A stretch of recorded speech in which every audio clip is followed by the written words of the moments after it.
میں کہتی ہوں میرا جو دل کرے گا میں وہ کروں گی. آزادی کے نام پہ مجھے بڑے بڑے نعرے ملے, میں بھی اس کا حصہ بن گئی کہ نہیں بن گئی. عورت کو آزادی دو, عورت کو مردوں کے ساتھ چلنے دو, خود ہی اپنے آپ کو پریشان کرنے والی بات ہے. اللہ تعالیٰ نے مردوں کو کمانے کے لیے اور عورتوں کو گھر سنبھالنے کے لیے بنایا ہے. اگر ہم بھی کہتے ہیں ہمیں بھی مردوں کی طرح حقوق دو, ہمیں بھی دفتروں میں جاب دو, ہم بھی نکل پڑے ان کے ساتھ, اور پھر گھر بھی تو مجھے ہی سنبھالنا پڑے گا. میں اپنے آپ کو ڈبل ہلکان کر رہی ہوں. تو اللہ تبارک و تعالیٰ نے جو آپ کا مقام رکھا ہے وہ بہت بیسٹ ہے. اللہ نے آپ کو ملکہ بنایا. خاوند باہر جا کے کماتا ہے, گھروں میں اے سی لگے ہیں, مزے سے عورتیں بیٹھی ہوئی ہیں. وہ خون پسینے سے گرمی میں محنت کر کے پسینے سے شرابور ہو کے کما کر آپ کی ضروریات کو پوری کر رہا ہے. پھر آپ کو کیا پڑے گا, آپ کہتے ہیں مردوں کے برابر حقوق دو. تو یہ نعرے غیر ملکوں کے نعرے ہیں.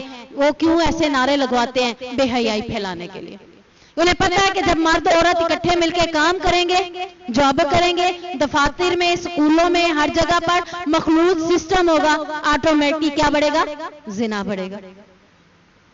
تو یہ مخلوط سسٹم نے ہمیں کیوں دیا؟ یہ نعرہ ہے کہ مردوں کے شانہ بشانہ حقوق. اللہ نے جو عورت کو حقوق دیا وہ بیسٹ ہے. ماں کے قدموں تلے جنت رکھ دی. کتنی بڑے, کتنا عالیشان مقام ہے کہ ایک عورت اگر اپنے خاوند کی فرما برداری کرتی ہے, 5 وقت کی نمازیں پڑھتی ہے اور رمضان کے روزے رکھتی ہے, جنت کے جس دروازے سے چاہے گزر جائے. سبحان اللہ. یہ اللہ تعالیٰ نے اتنے حقوق دے دیے. اب میں خود ہی اپنے آپ کو اس نعرے کے ساتھ باہر نکالتی ہوں. زنا بھی بڑھے گا, مخلوط محفلیں بھی بڑھیں گی, اور ان کا مقصد پورا ہو جائے گا جنہوں نے یہ نعرے لگوائے. اب یہ نعرے لگوانے والے ہمارے ہی مسلمان لوگ ہیں, ہماری ہی جنریشن ہے جو ان نعروں میں ساتھ مل جاتی ہے. ایک ان کا بندہ آتا ہے, 10 ہمارے لوگ ہوتے ہیں. ٹھیک ہے نا.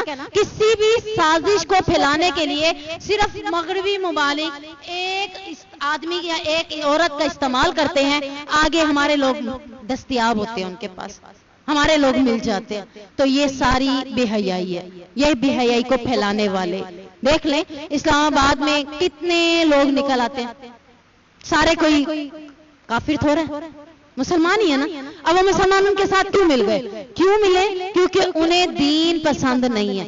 کلمہ تو پڑھ لیا ہے, پر کلمے کے پڑھنے کے بعد اسلام کے قوانین وہ پسند نہیں کرتے.